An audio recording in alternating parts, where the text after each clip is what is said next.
itibariyle artık 9 günü aşmış vaziyette ve 44 ilimizde çıkan 208 orman yangınının 196'sı kontrol altına alınmış vaziyette.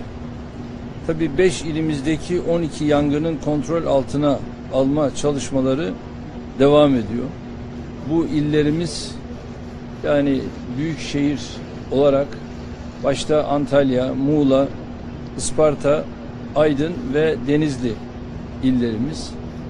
Şu anda yoğun bir buralarda yangın söndürme çalışmalarımız var.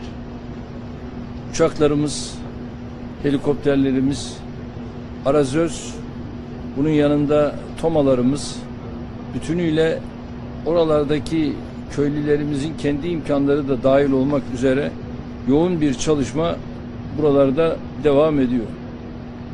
Orman yangınlarıyla mücadele için tüm imkanlarımızı seferber etmiş durumdayız. Karadan ve havadan müdahale araç sayısı hızlıca artmış durumda ve bu konuyla ilgili olarak özellikle Azerbaycan'ı zikretmek durumundayım. Bugün yine buraya gelmeden önce İlham Aliyev kardeşimizle 11.15'te bir telefon görüşmesi yaptık ve şu an itibariyle 600'ü aşkın yetişmiş itfaiyeci göndermiş durumdalar. Yani bunu biraz daha da artırabiliriz diyor. Bütün şeyleriyle beraber, yani araç gereçleriyle beraber gönderebiliriz diyorlar. Bunlar yetişmiş itfaiyeciler. Şu anda 16 amfibi uçak yoğun bir şekilde çalışmalara devam ediyor. Son olarak Ukrayna'dan gelen gece görüşlü olmanın ötesinde gece söndürme kabiliyeti olan 5 tane yine helikopter var. Bunlar 24 saat full çalışacak. Havada durma süreçleri de bunların yüksek ve şu anda onlar da çalışmaya başladılar. Onlar da tabii Ukrayna'dan gelenlerle ciddi bir güç kazanmış olduk ve şu an itibariyle 56 helikopter yangın söndürme faaliyetlerine devam ediyor ve bunlarla beraber tabii 9 insansız hava aracı arazide çalışıyor. 850 arazöz ve su tankeri, 150 iş makinası ki bunlar özellikle mesela termik santralin etrafını açmada bizim bu dozerlere tabii çok ihtiyacımız var, oluyor. Çünkü bu etrafı açmak suretiyle özellikle termik santralin buradaki tehlikeden arındırılması lazım ve şu an itibariyle de termik santraldeki gelişmeler olumlu istikamette ve 5250 personel ile yangınlara etkin şekilde müdahale ediyoruz. Yalnız burada bir şeyi özellikle söyleyeceğim. Yangın mahalline görevli olmayanlar bundan böyle kesinlikle alınmayacaktır. Çünkü görevli olmayan, bu işi bilmeyenlerle yangın mahallinde mücadele etmek başımıza başka sıkıntılar, başka Allah göstermesin, yani bu sıkıntının dışında yani yaralanmalar, buna benzer konular başımıza gelebilir. Bunları da yaşamak istemiyoruz. Yanan alanlarda hasar tespit çalışmaları devam ediyor. Bitkisel üretim ve hayvancılıkta zararlar en kısa sürede giderilecektir. Anayasanın 169. maddesi uyarınca yanan alanlar tekrar ağaçlandırılır ve başka amaçla kullanılamaz. Yanan alanlar tekrar ağaçlandırılır ve başka amaçla kullanılamaz.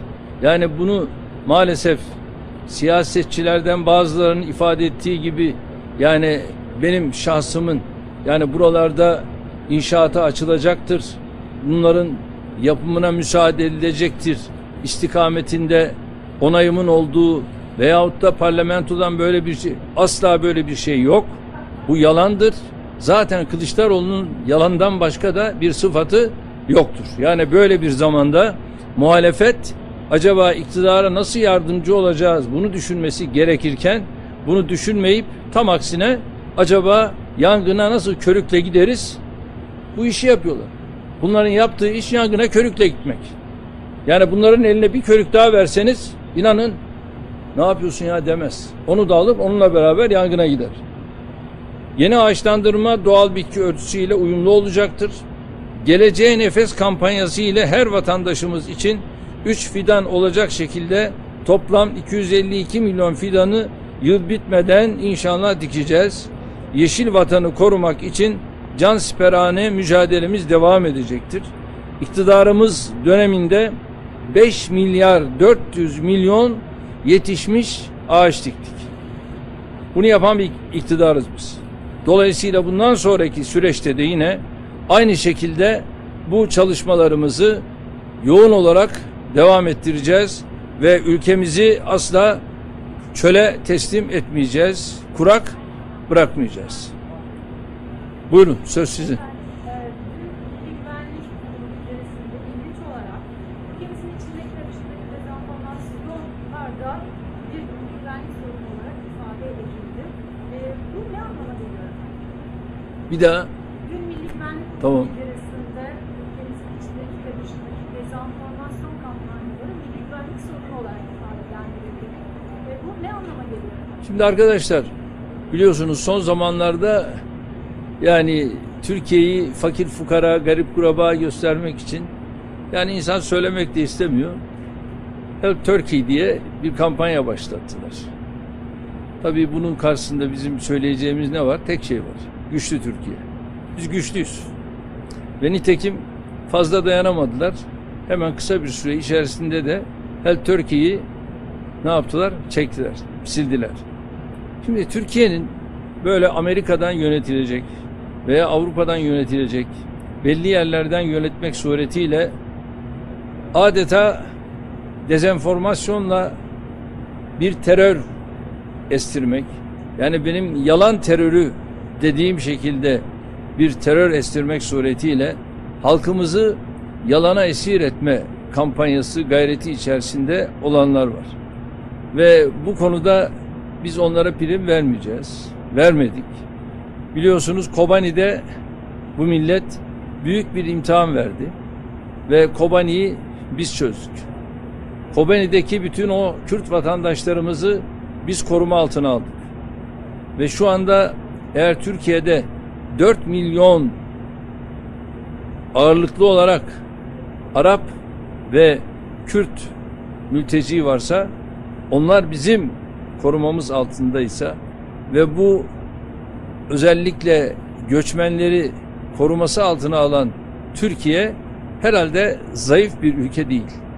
Güçlü olduğu için bu insanları koruması altına alıyor.